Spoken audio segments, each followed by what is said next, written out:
Start recording. Hello, everyone. Welcome. And I'm very pleased to introduce you to Anita D'Amico. And she is going to discuss, do certain types of developers or teams write more secure code? Take it away, Anita. Okay, thanks very much, Zoe.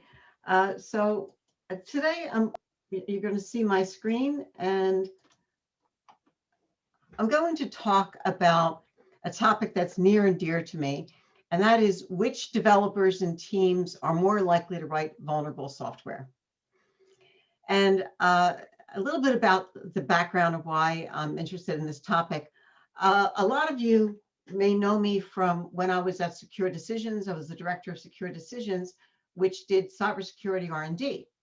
And some of you may also know me as the CEO of Code DX in the application security space.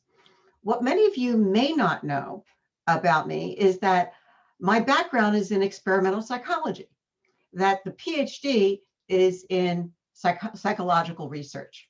And I wandered into cybersecurity through a very circuitous path, which I'll talk about some other time. But everything that I've done in cybersecurity, I've been interested in the human element behind it.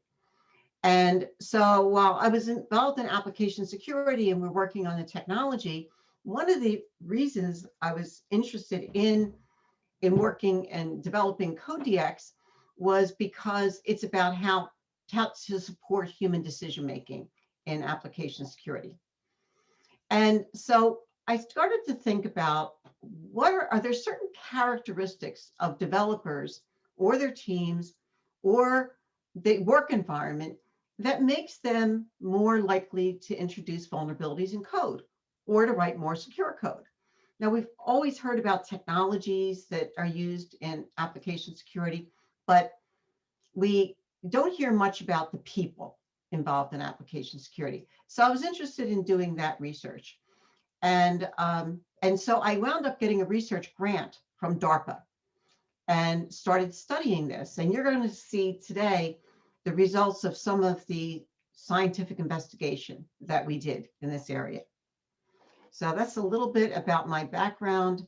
And now let's talk about what I want to talk about. So the first thing in tonight's discussion is, why should we be investigating human factors that affect code quality and security? Why bother? The next thing I'll talk about is how this research is actually conducted. And then third, the highlight is what has been discovered so far. What do we know based on scientific evidence about how work environment does or does not contribute to secure code development? What about the team characteristics?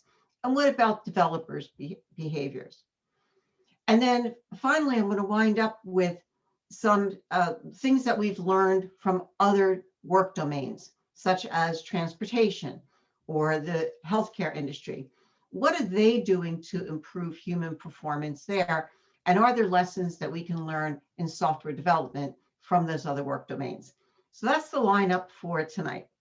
And now let's get into it. So the first question is, why should we investigate human factors that affect code quality and security?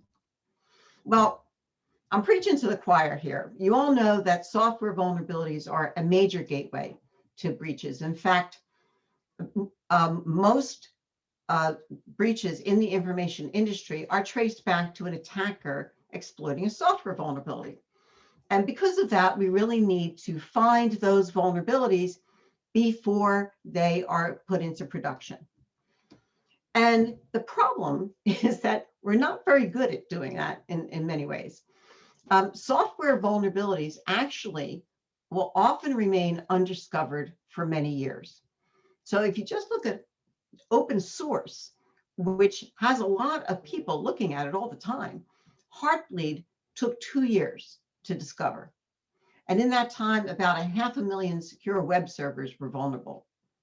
The Apache Struts vulnerability, which was the vulnerability that was exploited in the Equifax breach, actually existed in the code for 4 years before it was discovered. And there are other studies that have been done of open source, and on average, 2 years go by from the time that a vulnerability is actually entered into the code until the time that it is discovered and publicly disclosed. So that's an awfully long time to sit out there and get exploited. So people are trying to do things to find those vulnerabilities before they reach production. And one of the things that you do is manual code reviews. Another thing that you do is you run source code analyzers, SaaS tools like Coverity and Fortify, checkmarks. And those are good, but they have shortfalls. So when you do manual code reviews, it's kind of like, where's Waldo? It's like, where do I look first? And now I'm trying to find issues in the code. Where do I start? And sometimes you can miss the vulnerabilities because there's so much stuff to look at. And then there are static code analyzers, SaaS tools. And there's a lot of them out there. There's over 100 of them out there. And one of the things that people don't realize is that a single SaaS tool will find on average about 14% of the vulnerabilities. Now, I know that sounds astonishing, but it's based on research that was done by the National Institute of Standards and Technology and NSA. About 10 years ago, NSA created a software project that with known vulnerabilities in it. So they knew exactly where the vulnerabilities were. And then the National Institute of Standards and Technology, NIST, took a bunch of commercial and open source SaaS tools and ran them against that software. And what they found was that on average, a SaaS tool finds about 14%, but each one actually finds a different 14%, so that you actually have to run a whole bunch of SaaS tools to get good vulnerability coverage. So they're all kind of fine-tuned to find certain things.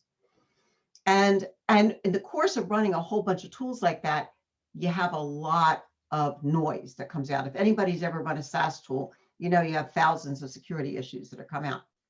So you can find it, but you can find the vulnerabilities, but it's where do you start looking in those thousands of security issues?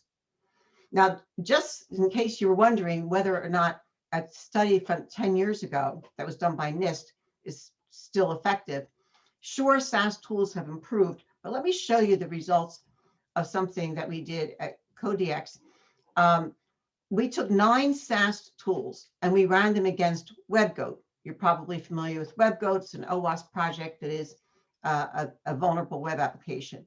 And then we saw how many of the security issues were found by 1 tool, 2 tools, 3 tools, etc. 90% of the security issues were found by just a single tool. It wasn't one, the Uber tool. It was like all these different tools, but just one. So you really have to run a bunch of tools, and then you have to look through a lot of noise to find the stuff that's really important. So you're wondering, how does this relate to human factors? Well, I started wondering, for both the manual code review and the SaaS problem, would it be helpful to know where to hunt for the vulnerabilities in the code? Like if you do a manual code review, wouldn't it be great if somebody could say, start here?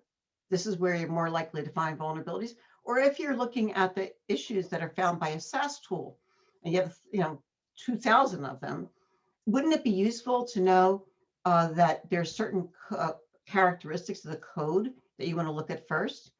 So that's where I got into this notion of human factors. What if we could find that there were certain characteristics about a developer or the team that developed the code, or maybe when the code was written, like what time of day it was written, or maybe even where it was written?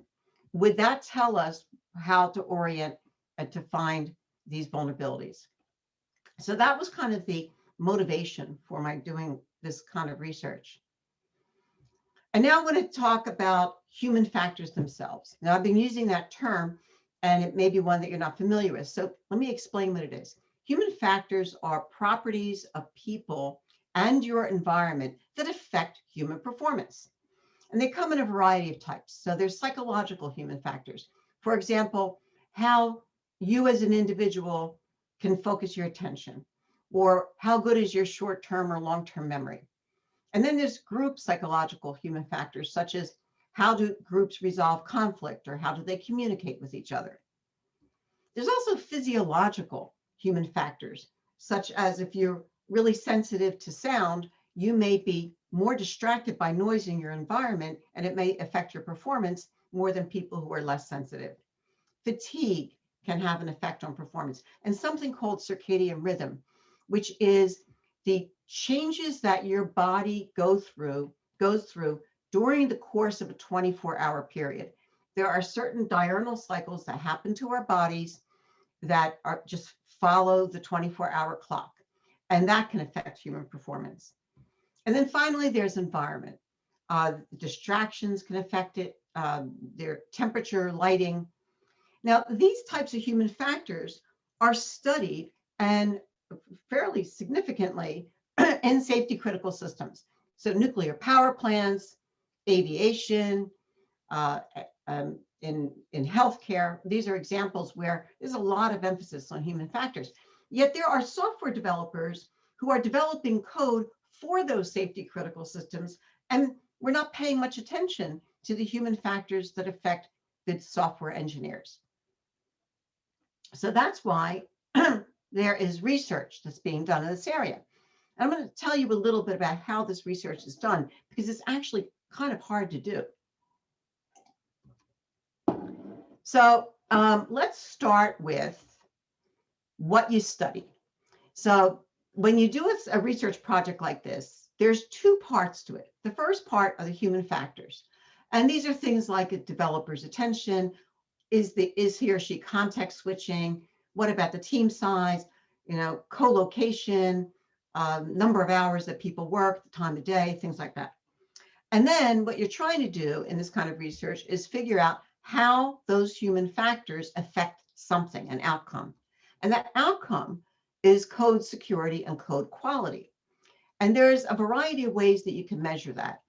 In open source, you can look at publicly disclosed vulnerabilities, as well as the number and type of security issues that you find with SaaS tools. If you're doing proprietary code, you can't look at publicly disclosed vulnerabilities. You really have to look at the results of SaaS tools or bug frequency and failure rates. So anybody who's doing research on this is usually looking at the effect of some predictor, some human factor on some outcome, which is code security and code quality. Now, how is this done? Well, first of all, there are a great source for doing this research is open source repositories, and like Linux kernel, Chromium, Postgres, Apache Struts. And we know what the known vulnerabilities are in the code. We don't know what the unknown vulnerabilities are, but we know what the known ones are. And so what researchers have done, and I have on the right there a couple of the companies and individuals where they work that are doing this research. But what we do is we take the open source and we take all the files in the open source and we divide them into two piles. A pile that has at least one publicly disclosed vulnerability and a pile that has no publicly disclosed vulnerability. And what we try to do is we try to figure out, how are these piles different? What's different about the pile with the public vulnerabilities versus the other one? And that's where we start looking at indicators of human factors. So in a code repository, you can look at the time of day by looking at the time of a commit and adjusting for local time. You can look at team size by looking at you can infer it by looking at the number of contributors to a file. You can look at communication and churn, things like that, by looking at the activities of contributors to the repo. So when I get into the results of this research, think about these two piles and what separates them. Now, there's other types of research that's done, and this is really interesting. Rochester Institute of Technology, a guy named Dr. Andy Manili, is doing something called the Vulnerability History Project. What he does, he and his students, is they take a known vulnerability in open source and they trace it all the way back in time to the originating commit. And then they look in the repo to see what was happening with that developer in that repo at the time of the originating commit. What was the developer doing? Who else was contributing to the code? Was there a lot of churn? Those types of things. And then they go forward in time to the time that it was discovered to see were there opportunities to discover it that were missed, and if so, why? So very interesting. And then lastly, there are private organizations like Microsoft and AT&T that have done studies of human factors on secure code development and code quality. And there they have the opportunity to do proprietary code studies, which gives them more access to the developers themselves because they know who the developers are. They know where they're physically located. They know how they communicate. And so it's a very rich source of information, but there are very few studies like this. So let's move on to what was found. So the way we're going to do this is I'm going to ask a question such as, does team co-location influence code quality? And I think Zoe's going to put up a poll. So I think, Zoe, did you put up a poll? Yeah. So does co-location of the development team influence code quality? So do you think that people who are close together, who are co-located physically, are more likely to develop good quality code than people who are remote? Okay, so most people think that yes, it makes a difference. And oops, All right. there we go. I think I'm announcing this. So 64% say yes, and 36% say no. And I believe in that. I don't know what you're going to say about that, but I hear when I'm talking to clients that it's important for the team to be together. So let's see. So I said 64% said yes, and 36% said no. So Microsoft did this study of post-release failures in Windows Vista and Office 2010 binaries. And they were very interested in this topic. They actually studied teams that were co-located in the same office, in the same building where they shared a cafeteria, on the same campus, in the same region, or across continents. And the answer is no. Ooh. There was no difference in the failure rates between the teams. Whether they were in the same building, cafeteria, campus, continent, didn't make any difference. But there was something that did make a difference. There was something that predicted that was correlated with the higher rate of failure. And I'm going to tell you about that in a few minutes. So let's go on to the next question. Does the time of day when a code is committed influence the code quality? So let's go to the next poll. Hang on one moment. Sorry. Posting it. Feel free to chant Jeopardy music or something. Apologies for the delay. Yeah, I'm not a singer. We got some talent here. That's good. Yeah, that's pretty impressive.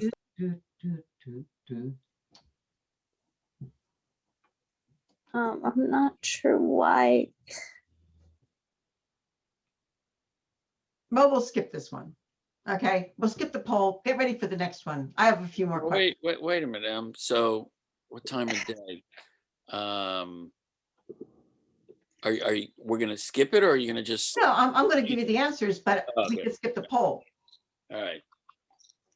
Do you want to take a guess, Guy, or anybody else want to take a guess? I already got one wrong. Somebody The else? time of day of code, I'm going to say no. Okay. And you're smiling, so I got it wrong again. Well, let's see. The answer is yes, make a difference. Yep. Okay. That late night commits have a lot more bugs than morning commits. That when you look at the code that is committed between midnight and 4 a.m. has a lot more bugs in it than code that is committed between 7 a.m. and noon. And this wasn't at all surprising to me. And the reason is because of something that I mentioned a few minutes ago, and that is circadian rhythm. So our bodies have a natural clock in it. And there are certain chemicals in the body called catecholamines that regulate our level of alertness. And it is these chemicals are they're pretty high in the morning. They dip down at about 2 o'clock in the afternoon. You wonder why there's siesta? It's not because you had a heavy lunch. It's because your level of alertness actually goes down to about 2 o'clock in the afternoon. Then it comes back up in the afternoon and it continues high until about 10, 11 o'clock at night when it drops precipitously, these chemicals in your body, and they don't start coming back up again until 6 in the morning. So I don't know why late night commits have more bugs, but as a psychologist, my theory is that it has something to do with circadian rhythm. So I guess that's why, you're doing well, or Codex is doing well, because you talk to a lot of developers and they do like writing in the middle of the night. Yep. We're gonna talk more about that. I would not recommend that. Yeah, There's scientific evidence is against it. And by the way, a lot of people say, well, what about people who are on shift, like if you permanently shift? So there are some people who can actually shift their body clock, but a lot of people can't. So if you have somebody in the medical community that always does the night shift, they may be able to adapt, but some people just can't. We are hardwired as human beings over many years of evolution to shut our bodies down at about 10 o'clock at night. And forcing it otherwise is not generally a good idea. So let's go to another question. Is the poll ready for this one? Does the developer's level of attention influence code security? Now, before you answer this question, and you bring the poll up, Zoe, but let me talk about attention, because it's really hard to measure a developer's attention. It's certainly really hard to do in open source when people are distributed, and short of actually asking people about how focused they are, which I've done, by the way, in research, it's hard to do. So there's a way of inferring it in this type of research, and it's called unfocused contribution. This is something that's used in studying open source. It's an indicator of how much attention a developer is focusing on specific files. So a file has high unfocused contribution if the developers of that file are also busy developing, introducing code into other files as well. So a file has unfocused contribution if the developer is spreading his or her attention around across a bunch of files. And you could actually see this in a repo based on the timing of their contributions. Similarly, and one of the other things about these files is that if you have a lot of unique contributors who are adding to the file, and those developers are also spreading their attention around, the file's not getting a lot of love and attention and focus by a developer. So do we have a poll on this? Okay, so here are the questions. So does the developer's focused attention influence security? And there's 3 types of answers we can have to this. The first is, some people believe that many eyes make good security. So this is, oh no, sorry, that's a different question. So nobody answered this poll. Is that right? Yeah, I grouped them together, but we can go through them one at a time. Okay. All right. Ben wasn't catching up to you, Anita. Sorry about that. No, it's a good thing. We got to stay sharp in our industry, faster than the devices. Okay, so most people feel as though the developer's focus attention does make a difference. And I've certainly talked to enough software engineers who talk about being in the zone that and it's really true.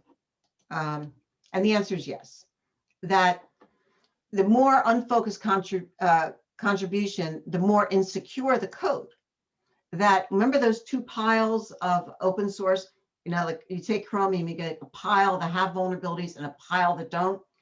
The pile that have vulnerabilities have a lot more developers who are spreading themselves across a whole bunch of different files. They're just not focusing on one thing or two things. Now, in addition to looking at these publicly disclosed vulnerabilities, I also did a study where we took 4 repos, 2 open source and 2 proprietary. And we ran static code analyzers on them. And we looked at the correlation between unfocused contribution and the static analysis findings. And what we found was that those files that had developers who were spreading themselves thin across a lot of files, they had a lot more security issues that were found by the SAS tools. So you really need to have developers focus their attention. Don't spread them around too many things, and don't let them spread themselves across too many things. Let them concentrate on specific files and modules. Okay, ready for another question? Do the number of developers who contribute to a file influence code quality and security? And there are a couple of theories on this. One is that it does make a difference, and the more developers, the better for security, because there's many eyes make good security. There's another school of thought that is that the number of developers has an effect on security and quality in a negative way, because too many cooks spoil the broth. And then there's a third school of thought where it really doesn't make any difference, the size of the team, the number of developers. So I'm looking at the poll, and Guy, did you want to make the announcement as to? I'm waiting to see it come up. I can see it.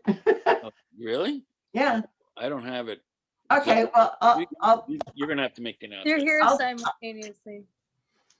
So the poll is that almost, but 67% of our respondents think that too many cooks spoil the broth, and that the more developers, the worse the security.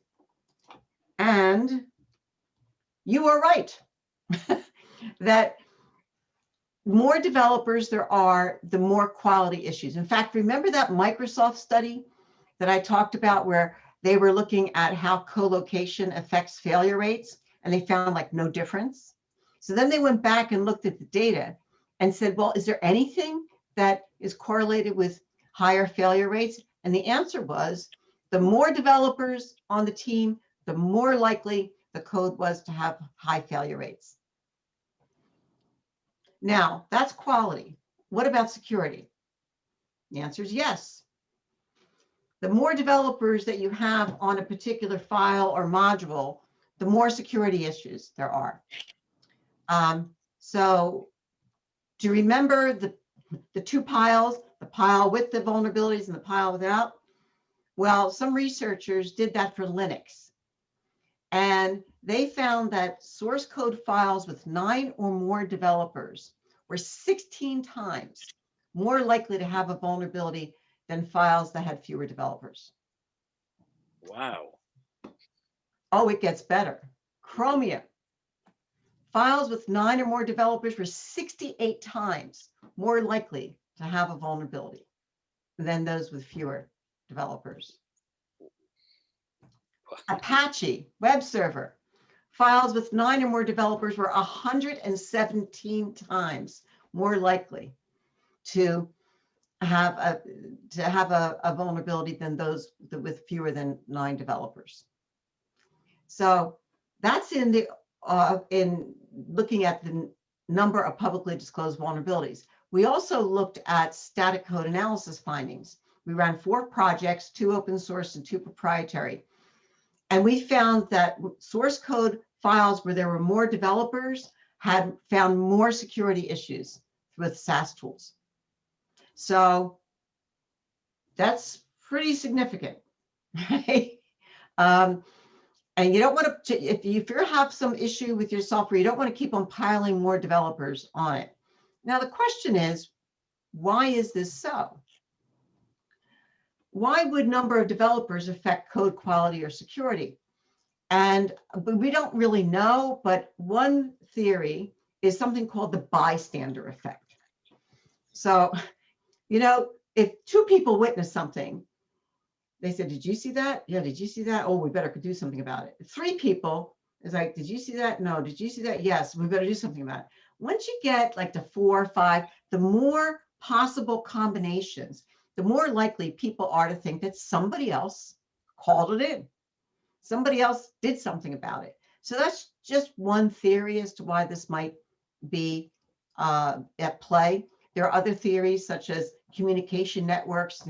Once you get above 6 people, like the type of communication that you have with each other gets very complex. Now, this isn't always the case.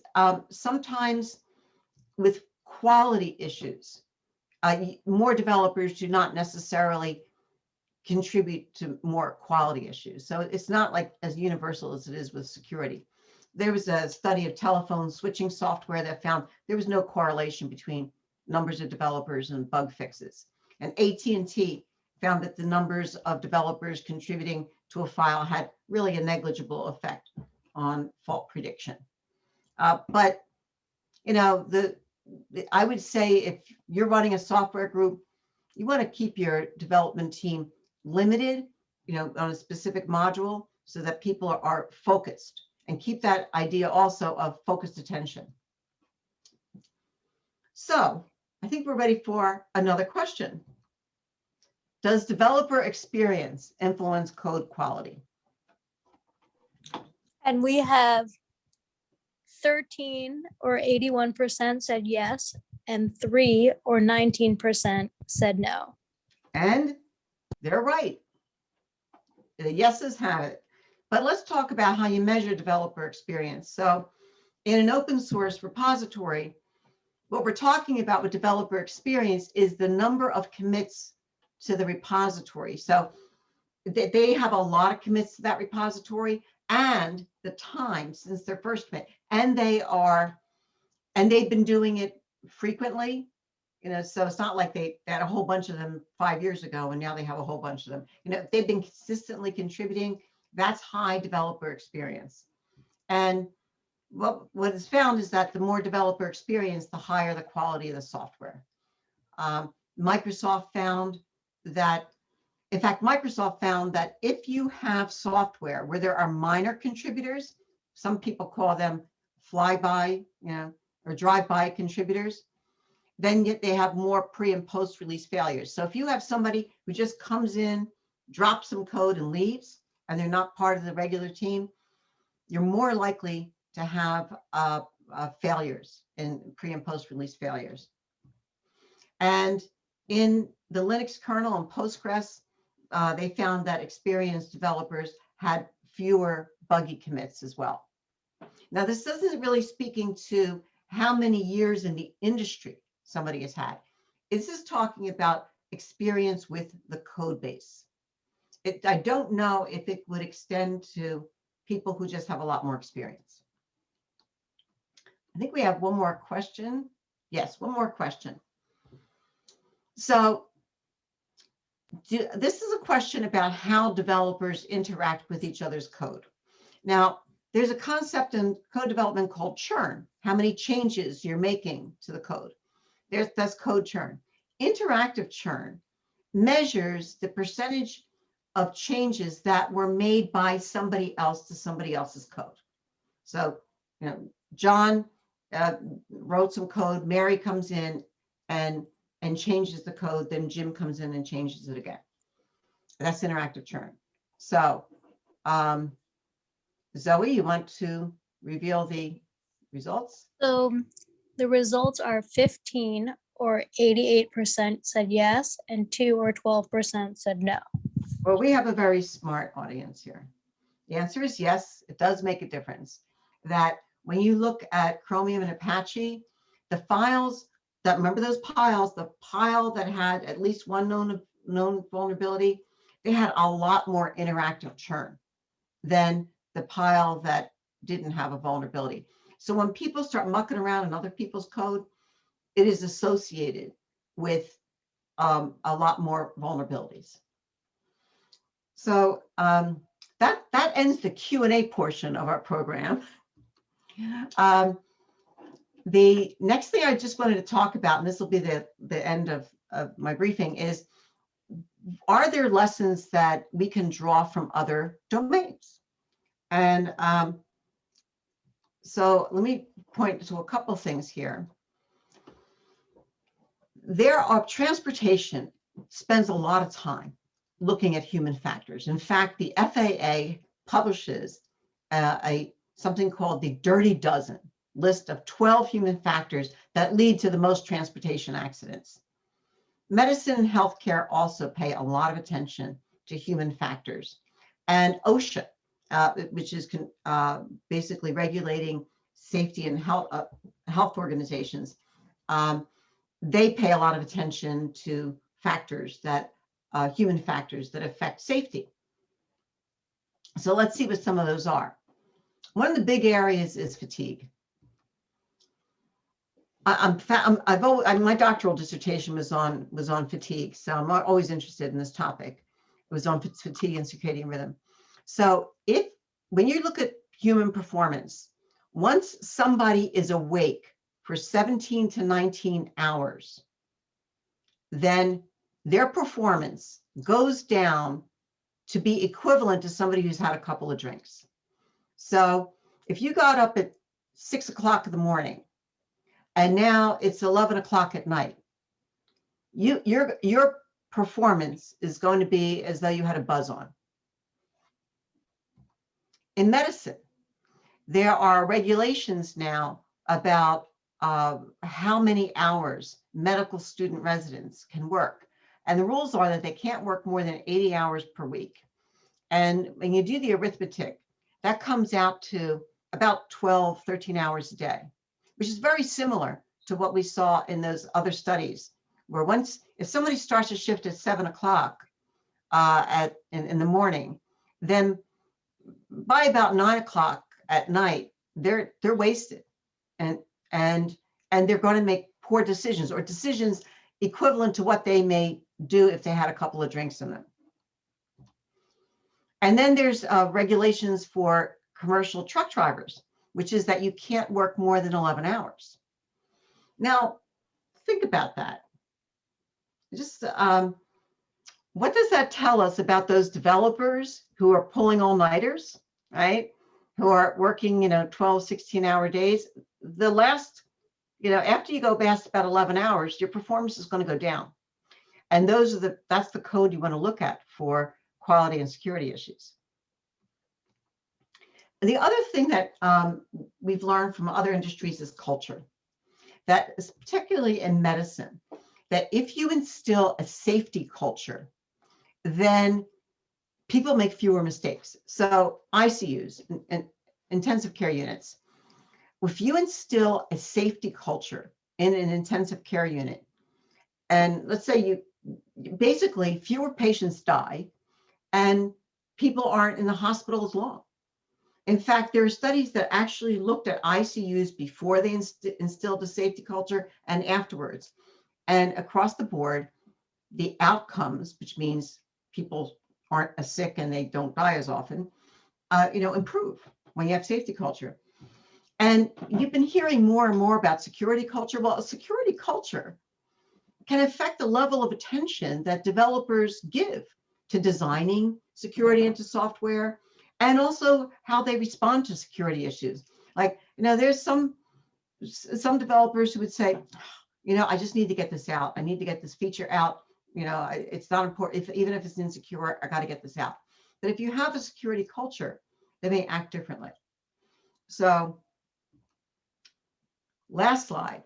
How do I apply these findings in your workplace? So if you were to take something away from today, I hope you take this away. Use human factors to point you to the code that might have vulnerabilities. Look for code that was committed after midnight. Look for files where there are 9 or more developers, and files where the developers are often editing each other's code. Now, suppose you're running an organization, a software development organization. What can you do? Keep your developers focused on just a few files. Don't spread them across a whole bunch of stuff, and limit the number of developers that are contributing to files. 9 is too many. How many is too many? We don't know. We know that 9 is. I don't know where to draw the line. Limit your developers' daily work to no more than 11 hours, and discourage people from working between the hours of 10 p.m. and 6 a.m. That's particularly hard in the pandemic because some people have kids at home during the day, and so then they go to work at night. But you know, you better look at their code. Review code by developers who've had very little experience with the code base. Even if they are experienced developers, if they're new to the code base, check their code and introduce a security culture. So that's the presentation. I hope you found it interesting, and I'd love to take questions.